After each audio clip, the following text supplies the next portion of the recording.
예수님께서 빌라도 법정에 서게 됩니다.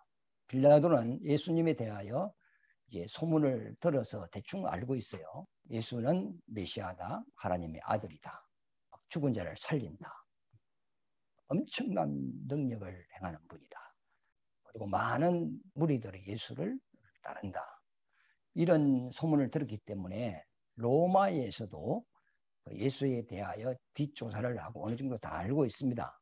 그러나 예수님이 가이사 황제를 반대한 것도 아니고 자기가 민중을 선동하여서 유대인의 왕이 되려고 하는 것도 아니었고 또 가이사에게 바치는 세금을 반대하는 것도 아니었단 말이죠. 특별히 로마법으로도 예수를 잡아들일 수 있는 그런 제목이 없었습니다. 그리고 예수님이 하나님의 아들이고 또 이스라엘 백성들이 기다리던 메시아라는 그 말을 듣고 오늘 예수님이 빌라도 법정에 서 있는 이 사건에 대해서 빌라도는 상관하고 싶지 않았어요. 좀 두려움이 있었다 이 말이죠.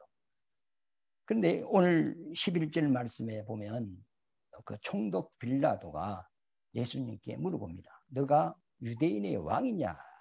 왜 이렇게 묻느냐 하면 예수님을 곤란하게 하기 위하여 묻는 것이 아닙니다. 빌라도는 될 수 있는 한 예수를 풀어주려고 도와주려고 하는 그런 마음이 있었어요. 대제사장과 장로들이 많은 고소를 이제 하죠.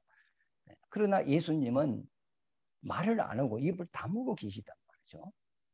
그러면 저들이 고소하는 내용을 반박하지 않고 그만 묵인하고 그만 있다면 그것을 시인하고 받아들이는 것이 이제 될 수밖에 없잖아요.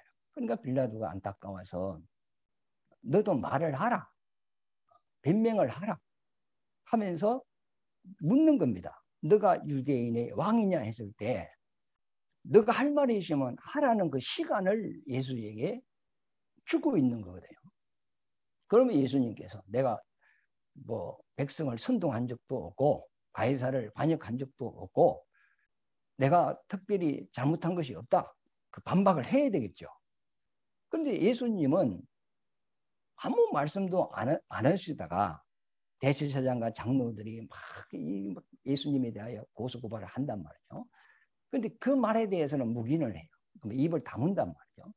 안타까워서 빌라도가 예수에게 변명할 수 있는 이제 시간을 주기 위하여 너가 유대인의 왕이냐 이렇게 했을 때 예수님께서 변명을 하면 되는데 그 변명을 하시는 것이 아니고 너가 말하였느니라. 이 말은 그 예수님이 자기가 고소 고발해서 벗어나려는 말이 아니고 도리어 벗어날 수 없는 말씀을 해버린다. 그래 너 입으로 말했다. 내가 유대인의 왕이다. 이래버린다. 지금 예수님이 빌라도 법정에 선 제목이 뭐냐면 하나님의 아들이다. 유대인의 왕이자. 이것이 제목이단 말이죠. 그럼 내가 유대인의 왕이냐 했을 때 나는 유대인의 왕이 아니다 하면 이 죽음에서 주님이 벗어날 수가 있는데 도리어 너가 말하였느니라 이렇게 말함으로써 예수님은 이 죽음에서 벗어날 수 없는 말을 해버린다고요. 그래서 대제사장과 장로들이 가만히 보니까 빌라도가 예수에게 변명할 시간, 해명할 수 있는 시간, 이의 제기를 할 수 있는 시간을 자꾸 준단 말이에요. 우리가 법정에 서면 판사가 그 사람에게 그 변명할 수 있는 시간을 허락한 것은 그 사람을 용서하겠다는 의미거든요. 그러나 그 시간을 주지 않는 것은 그 사람을 심판하겠다는 그런 의도가 있는 거다 말이죠. 예수에게 자꾸 해명할 수 있는 시간을 제공하니까 대제사장과 장로들이 이래서는 안 되겠다. 예수를 이번에 죽게 해야 되는데 이 죽음에서 벗어나면 이제 안 된다는 거죠. 그러니까 장로들이 그 백성들을 이제 선동을 하는 거죠. 선동을 해서 백성들이 빌라도에게 하는 말이 우리에게는 가이사에게는 다른 왕이 없습니다. 당신이 이 반역자를 죽이지 않으면 가이사의 충신이 아닙니다. 무리들이 막 예측이 시작했단 말이에요. 그때가 6월절이기 때문에 그 유대인의 명절입니다. 모든 6월절이 되면 저 애국에 있는 사람이나 국내에 있는 사람이나 하나님의 그 성전으로 예루살렘 성전으로 모여서 유월절을 지킨다고. 그러니까 엄청난 무리가 유월절날 올라와 있는 거죠. 처음에는 예수님에 대한 궁금한 점도 있고 하나님께 유월절도 지키고 예수님에 대한 소문을 들었기 때문에 사람들은 예수님의 말씀도 듣고 싶고 그분의 능력도 보고 싶고 예수님에 대한 상당한 호기심을 가지고 왔는데 이 대제사장과 장로들이 백성들을 선동해가지고 도리어 그 무리들이 예수를 죽여달라고 선동을 하는 그런 어떤 분위기가 돼버린 거죠. 빌라도는 이제 이 예수님을 풀어주려고 막 간 건데 우리 한번 읽어볼까요? 11절에 보면 예수께서 총독 앞에 섰음에 총독이 물어 이르되 네가 유대인의 왕이냐? 예수께서 대답하시되 네 말이 옳도다 하시고 그랬어요. 그러면 1절을 왜 물어봤냐 하면 12절에 보면 대제사장들과 장로들에게 고발을 당하되 아무 대답도 아니하시는지라 이에 빌라도가 이르되 그들이 너를 쳐서 얼마나 많은 것으로 증언하는지 듣지 못하느냐 하되 한마디도 대답하지 아니하시니 총독이 크게 놀라워하더라. 모든 사람들은 자기에 대한 변명을 하게 되어 있거든요. 그런데 빌라도는 지금까지 많은 재판을 해봤지만은 이 많은 고소건에 대하여 입을 다물고 있는 분은 예수 한 번밖에 안 봤단 말이에요. 그러니까 안타까운 거예요. 그럼 너가 변명해라. 너가 안 했으면 안 했다 해라.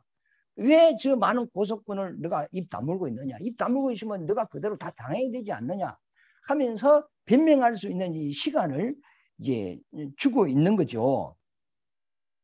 그래가지고 이제 빌라도가 예수님을 상당히 도와주려고 했어요. 보면 예수님이 빌라도의 물음에 너가 말하였다. 나는 유대인의 왕이다. 함으로 더 이상 도와줄 수가 없잖아요. 그러고 있는데 갑자기 사람이 한 사람이 왔어요. 그 사람은 이제 그 빌라도의 아내가 보낸 사람입니다. 그래서 빌라도에게 하는 말이 내가 저 옳은 사람 때문에 어제 저녁에 꿈속에서 많은 어떤 애를 먹었습니다. 그러므로 당신은 저 예수의 재판에 대하여 관여하지 말아라 그랬어요. 무엇 때문에 애를 먹었는지는 내용은 없어요. 근데 빌라도 아내가 꿈속에서 그 어떤 예수로 인하여서 어려움을 당했나 봐요. 그래서 예수를 재판하는데 당신이 관여하지 말라고 사람을 보내서 자기 남편 빌라도에게 이야기를 하는 겁니다. 이게 무슨 이야기냐면 빌라도가 예수님을 풀어주고 싶어서 자기 그 당시 그 이스라엘의 총독이라면 이스라엘에서 가장 건세가 있는 힘이 있는 자거든요. 그런데 이제 군중이 일어나 버리니까 이게 아무리 빌라도 총독이라도 이 감당이 안 되거든요. 우리나라도 지금 데모를 하면 예를 들어서 데모 그 숫자에 따라서 시장의 목이 날아가든지 데모가 좀 더 크면 도지사 목이 날아가고 그 다음에 장관이 날아가고 그 다음에 전 국민이 일어나면은 대통령도 하야를 해야 된단 말이죠. 그러니까 이 민간이 일어나면은 그 빌라도 총독이 가이사 황제로부터 이제 문책을 받게 되는 거죠. 그러면은 이 총독 다리에서 물러나야 돼요.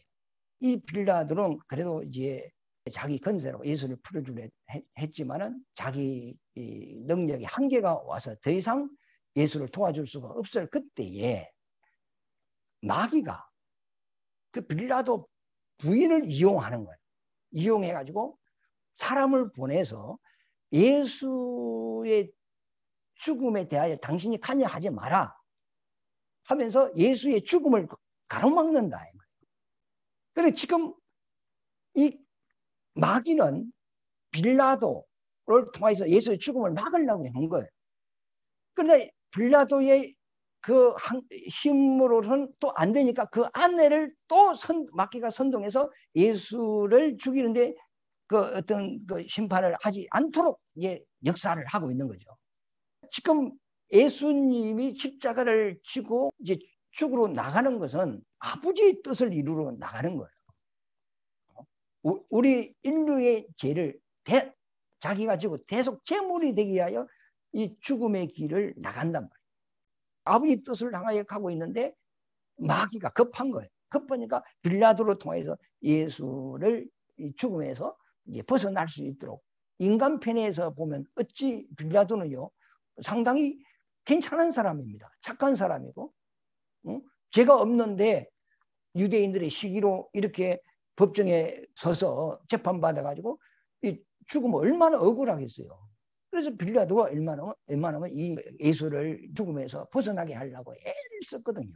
우리 인간적으로 봐서는 빌라도가 상당히 괜찮은 사람이다.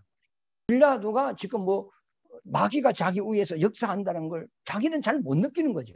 그러나 지금 빌라도 위에서 역사하는 자가 누구죠? 마귀죠. 그 아내를 통하여 역사하는 자가 누구죠? 마귀다. 우리가 하나님의 뜻을 딱 놓고 보면 예수님은 이런 말씀을 하셨어요. 내가 온 것은 성김을 받으라 함이 아니고 도리어 섬기려 하고 내 목숨을 많은 사람을 위하여 희생 제물로 주기 위하여 왔다 그랬어요. 그럼 죽으러 오셨다는 거죠. 그런데 이 죽음을 지금 빌라도와 그의 아내가 마귀로 인하여 그걸 막고 있단 말이에요. 그런데 이 대제사장과 장로들, 그다음에 이제 이 무리들은 예수를 죽이소서, 십자가에 못 박아소서 하면서 예수를 빌라도 법정에 세웠단 말이에요. 그러면 우리 인간적인 입장에 보면은 이 대제사장들이 상당히 나쁜 놈들이란 말이죠. 죄 없는 예수를 왜 십자가에 죽이려고 하냔 말이에요. 그것도 뭐 십자가에 못을 박아 죽여야 된다. 당신이 예수를 이번에 죽이지 않으면 당신은 가이사 황제의 충신이 아니라 하고, 백성을 선동해서 이번에 막 기어코 예수를 죽이려고 이 막 발악을 하고 있는 대제사장 장로들, 이들이 지금 하는 행동이요, 자기도 모르게 이런 행동을 하지만 지금 하나님의 말씀대로 되어가고 있는 거예요. 자기들은 왜 그리 해야 되는가를 모르지만 지금 하나님이 예수님에 대하여 예언된 하나님의 말씀에 기록된 대로 지금 하나 이루어가고 있는 거잖아요. 그러니까 대제사장과 장로 뒤에서 지금 역사하시는 분이 누구시냐? 성령이라. 예수를 로마 법정에서 살려서 다시 돌려보내려고 애를 쓰는 빌라도와 그의 아내는 지금 마귀에게 그 도구로 지금 쓰임 받고 있는 거죠. 이제 하나님의 뜻을 놓고 보면 예수님이 십자가를 져야 되는 것이 하나님의 뜻입니까? 뭐 안 죽는 것이 하나님의 뜻입니까? 십자가 안 지면요 우리 구원 못 받아요. 천국 못 갑니다. 그러니까 인간적인 시각으로 봐서는 빌라도는 상당히 괜찮은 사람이고 대제사장과 장로는 아주 나쁜 놈, 이렇게 우리가 세상적으로 보면 그런 시각으로 보지만 하나님의 말씀으로 보면, 하나님의 뜻으로 보면 지금 대제사장과 장로들이 성령의 그 역사 속에서 그렇게 지금 예수를 넘기고 하고 있단 말이에요. 그런데 문제는 뭐냐? 대제사장과 장로들이 예수가 누구신가를 정확하게 알고 그분은 선지자들이 예언하신 메시아다. 그분은 하나님께서 보내신 분이다. 그분으로 말미암아 우리가 구원을 받는다. 그 정확한 지식을 알고 예수를 알고 법정에 세워야 되고 은삼십냥에 사야 되고 이렇게 그들이 예수를 넘겼다면 믿음으로 된 거 아닙니까? 근데 지금 대제사장들이 하는 행위는 맞는데 믿음으로 안 됐다. 마태복음 15장 8절인가요? 보면 이 백성이 입술로는 나와 가까운데 마음은 나와 멀도다 했거든요. 지금 교회에 나와서 앉아서 예배를 드리고 찬송도 하고 예물도 드리고 해요. 그러나 그 모습은 예배를 드리는데 그 중심에 믿음이 있느냐, 하나님 앞에 예물을 드리는데 믿음으로 드리느냐, 그에 열심히 헌신을 하는데 믿음으로 하느냐. 믿음으로 한다는 것은 예수님을 알고 하느냐 이 말이죠. 내가 왜 이렇게 헌신해야 되고 왜 이렇게 하나님께 예물을 드리고 왜 내가 하나님 앞에 예배를 드리는 것을 알고 하나님을 경배하느냐, 아니면 뭐 종교적인 차원에서 드리고 있느냐. 그래서 하나님은 그 중심을 본다 그랬거든요. 로마서 14장 그 마지막 절에 보면은 믿음으로 하지 않는 모든 것은 다 죄라 그래요. 그러니까 이 대제사장과 서기관들이 지금 행위는 맞아요. 30냥의 예수를 사서 또 그 로마 법정에 올리고 십자가에 못 박아서서 하는 것이 다 성경에 기록된 대로 지금 그들이 하고 있는데, 그들이 예수를 알고 그렇게 믿음으로 넘기는 것이 아니고 시기심으로 넘기고 예수를 미워서 넘기고 죽이려고 하고, 중심은 아니다. 그때 6월절이니까 이스라엘의 명절이죠. 명절이 되면은 제소를 이제 하나 사면해주고 풀어주고 그런 법적인 제도가 있단 말이죠. 우리나라도 8월 15일 되면 그 대통령이 사면을 이제 시행하지 않습니까? 그래서 제소를 이제 사면해주죠. 그런 것이 이제 로마 법에서 배워서 하는 건데, 그러면 예수님을 죽이소서, 십자가에 죽이소서, 십자가에 죽이소서 이 무리가 하니까, 그러면 명절 되면 제소를 풀어주는 그런 제도가 있는데, 그 당시에 가장 잔인무도한 그 바나바라 하는 사람이 있었어요. 이미 사형 선고를 받고 있는 상태고 집행은 안 돼 있어요. 그런데 이 악한 자를 풀어줄까 아니면 예수를 풀어줄까 이제 빌라도가 물어봅니다. 그 무리들이 바라바를 풀어달라 합니다.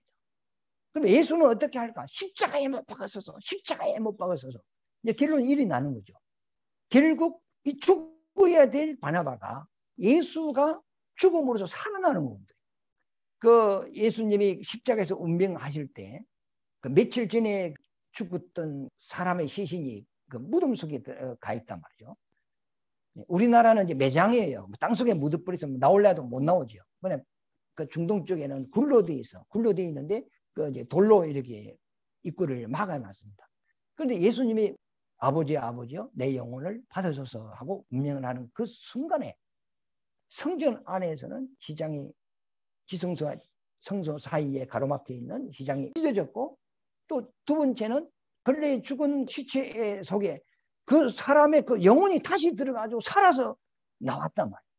그러니까 이것이 뭐냐면 예수님이 지금 십자가에 죽는 그 의미는 우리를 살리기 위하여 죽는다는 것을 그런 표적으로 보여줬어요. 죽었던 사람이 막 무덤에서 살아서 나오고 사형 선고를 받고 죽어야 되는데 예수가 죽음으로 이 사람이 죽어야 될 자가 살아난단 말이에요. 그게 곧 우리에 대한 이야기거든요. 우리는 죄인으로서 이미 사망 아래 있고 죽어서 지옥 갈 자들이다.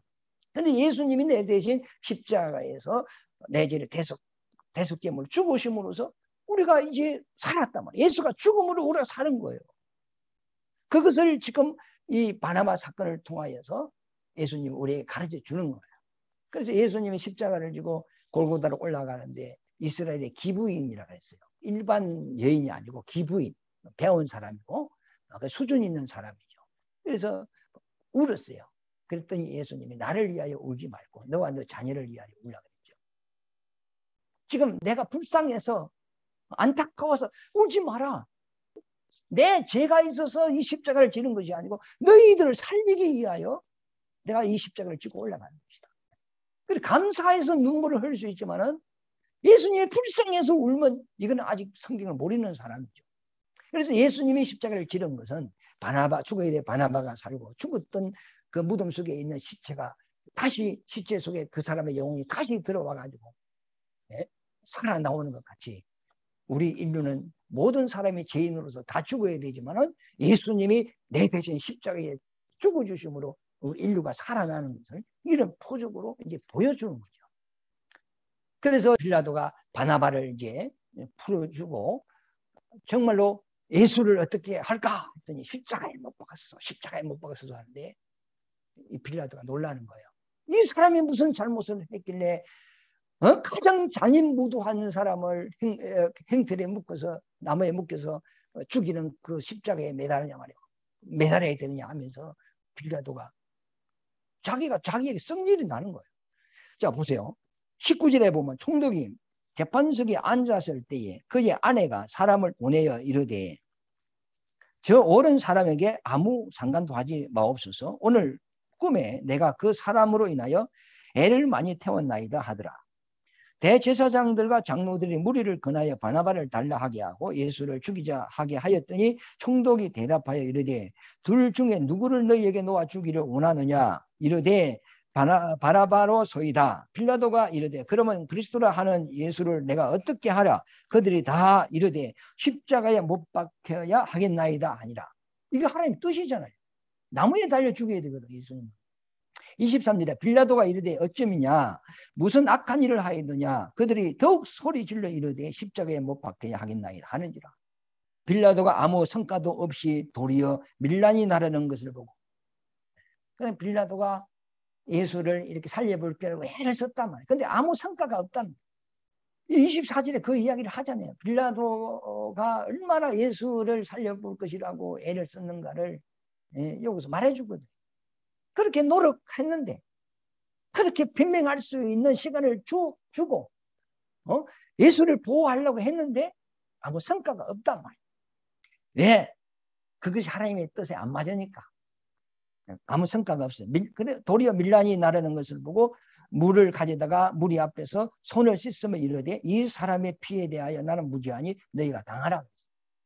그러면서 나는 예수 죽이는데 동참할 수 없다.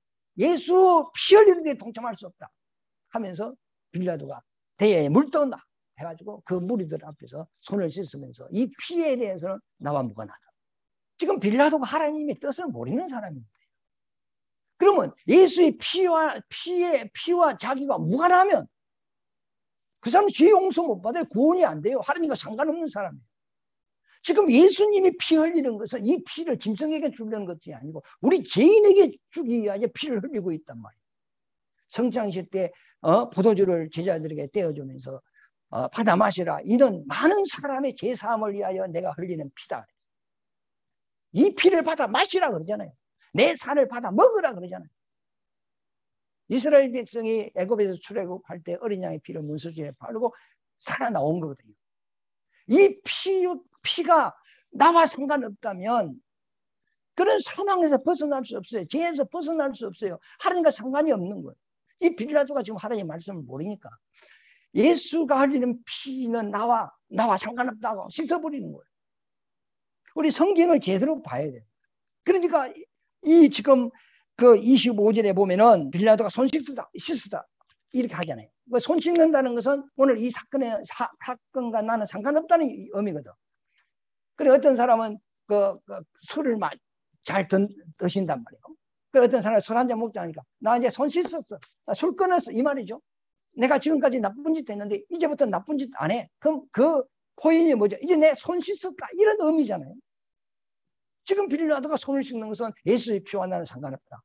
이게 믿음입니까? 하나님의 뜻을 모르는 거죠. 그랬더니 25절에 보면 백성이 다 대답하여 이르되 그 피를 우리와 우리 자손에게 돌릴지어다 하거늘 이에 바나바는 그들에게 놓아주고 예수는 채찍질하고 십자가에 못 박히게 넘겨주니라. 그 피를 우리와 우리 자손에게 돌리소서 이랬다. 이것을 어떤 사람은 이스라엘이 그런 못된 짓을 해서 저주를 받는다 이렇게 해석을 하더라고요. 예수의 피가 나와 내 자손에게 돌아와야 되는 거예요. 우리에게 그 피를 주려고 그 생명을 주려고 죄 용서하려고 예수님 십자가에 피 흘리는 거예요. 예수의 피가 없는 어떤 모임이라도 그건 종교예요. 예수의 피가 있는 곳에 생명이 있는 거거든요. 이 예수님이 십자가에 흘리신 피가 나에게도 뿌려야 되고 우리 가정에 있는 가족들에게도 다 뿌려져야 되고 땅끝까지 모든 사람에게 예수의 피가 뿌려져야 돼요. 그래서 모든 사람이 예수의 피의 공로로 구원을 받아야 된단 말이에요. 죄 용서를 받고 우리가 살아가면서 잘못해도 하나님 앞에 와서 주님의 피로 나를 깨끗하게 사하여 주옵소서 이렇게 회개하지 않습니까? 그런데 그 피를 왜 버려요? 왜 상관없다고 해요? 그건 불신자지. 그래서 나와 내 자손에게 돌리소서. 지금 이 유대인들은 옳은 말을 하지만 믿음이 없이 하는 거예요. 그래서 이들이 하나님 앞에 매를 맞는 거죠. 피를 흘려서 이스라엘이 하나님께 매를 맞는 게 아니고 믿음이 없기 때문에 매를 맞는다. 우리도 이 세상에 그러잖아요. 우리도 한 생명을 얻기 위해서는 피를 흘려야 된다. 뭐 여인이 애를 잉태를 했단 말이에요. 그러면 해산을 할 때 그 산모의 고통은 이 땅에서 가장 진통이 강하다 그래요. 그래 마치 뭐 죽으러 가는 것 같은, 도살장으로 끌려 가는 것 같은 그런 두려움이 있단 말이에요. 그래서 얼마나 막 진통을 하게 막 애를 놓다가 기절을 해버린 사람들이 있다. 깨어나니까 간호사가 애를 보여주면서 아들입니다 이러니까 그때 그 해산의 고통을 다 잊어버리고 아들 얻은 그 기쁨으로 너무 이제 행복하단 말이에요. 그리고 한 여인도 한 생명을 얻기 위해서는 피를 흘려야 돼. 피도 막 몇 방울이 아니고 막 한 바가지 흘려야 돼. 그 산모의 진통, 그 아픔, 그걸 통하여 생명을 얻는 같이 예수님이 십자가에서 피 흘리고 그 고통을 당하시고 못 박히시고 가시 밀려가면서 창 찔리시고 온몸에 채찍에 맞아 피를 다 흘리면서 우리 죄를 담당하시고 난 이후에 우리를 구원하는 거 아닙니까? 그래서 오늘 예수님이 십자가를 지러 나가는 데 있어서 마귀의 역사도 있었고 하나님의 역사도 있었다. 빌라도와 그 아내로 통해서 예수를 죽음에서 벗어나게 하려고 부단히 노력하고 한 것이 누구의 역사냐? 마귀의 역사다. 예수의 죽음을 막는 것이 마귀의 역사다. 그러나 하나님의 기록된 대로 이 언삼십망이라고 이방 법정에 세워서 그 나무에 달려 죽게 하는 그런 그 대제사장 장로들이 하는 행위는 성경대로 돼가는데 그러나 믿음으로 그들은 하지 않았다. 예수가 누군가도 몰랐고 예수가 왜 언삼십명에 팔려야 되는가도 몰랐고 왜 빌라도 법정에 세워야 되는 것도 그들은 몰랐어요. 자기가 그렇게 일을 진행하지만은 왜 그렇게 돼야 되는가를 몰랐어. 하나님의 말씀대로 되는 것을 몰랐어. 그러나 그렇게 하도록 하나님이 대제사장과 장로들 뒤에서 역사를 하고 있다. 그래서 하나님의 기록된 그 예언이 다 이루어져 가지만은 사실은 대제사장과 장로들 예수에 대한 믿음이 없었다. 우리가 깨달아야 될 것은 뭐냐면 믿음의 행위는 맞는데 속에는 믿음이 없다는 이것이 이제 문제가 된다. 오늘 이 말씀 예수의 피는 우리를 위하여 흘렸다. 그래서 우리가 피의 은혜로 우리가 죄 용서받고 이제 하나님 앞에 설 수도 있고 천국 갈 수도 있다는 겁니다. 이 말씀이 이해됐는가는 모르겠습니다. 예수님은 지금 이 십자가를 지는 이것이 예수님의 실패가 아닙니다. 이 성공입니다. 예수님이 이 땅에 오신 그 뜻을 이루어 나가는 겁니다. 그래서 십자가에서 마지막 운명하실 때 다 이루었다. 아버지여 내 영혼을 부탁합니다. 아버지께서 이 땅에 나를 보낸 그 뜻을 이제 내가 다 이루었습니다. 이루었으니 이제 아버지의 그 말씀대로 나를 죽은 자 가운데 3일 만에 살려줄 수도 이 말 아닙니까? 내 영혼을 부탁합니다. 그래서 예수님이 죽은 자 가운데 3일 만에 부탁하셨다. 그분의 은혜로 우리가 산 것이다. 항상 주의 피의 은혜가 여러분 가정과 여러분 자녀에게 있으시기를 예수 이름으로 축원합니다.